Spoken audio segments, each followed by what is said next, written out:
Hello and welcome to Pushing Back, Ukraine Daily Brief.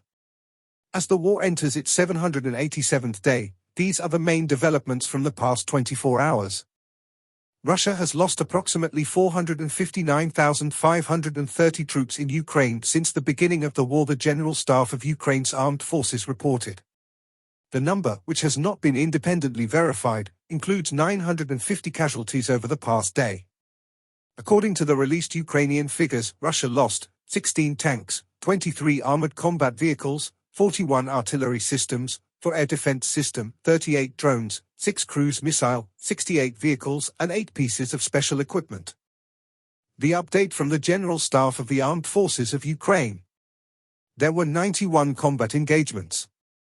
The enemy launched a total of 14 missile and 48 airstrikes, carried out 61 multiple launch rocket system attacks on positions of Ukrainian troops and various settlements. The Ukrainian Air Force launched airstrikes on 9 concentration of troops of the Russian invaders.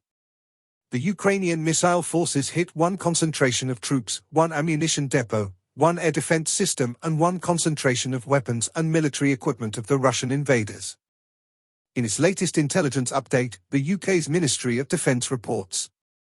Ukrainian military officials say that Russia is aiming to capture the eastern Ukrainian town of Chasiv Yar by May 9, Victory Day in Russia.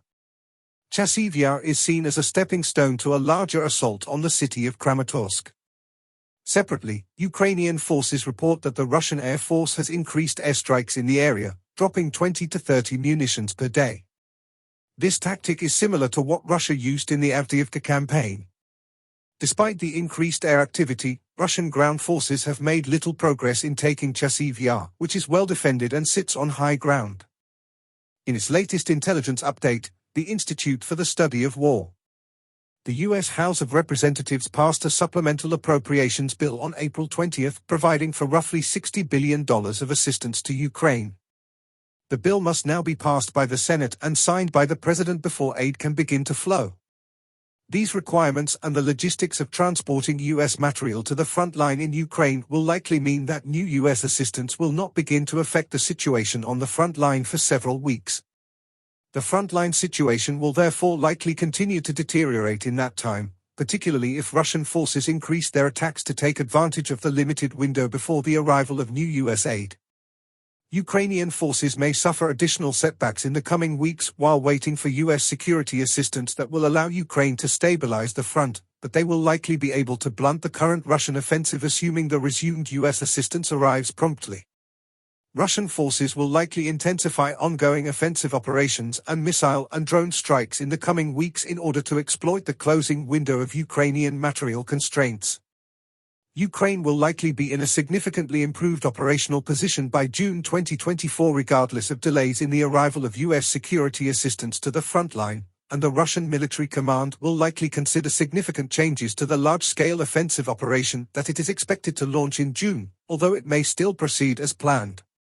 The likely resumption of U.S. security assistance to Ukraine is a critical turning point in the war in Ukraine, but the Kremlin, the West, and Ukraine still have additional decisions to make that will determine the character and outcome of the fighting.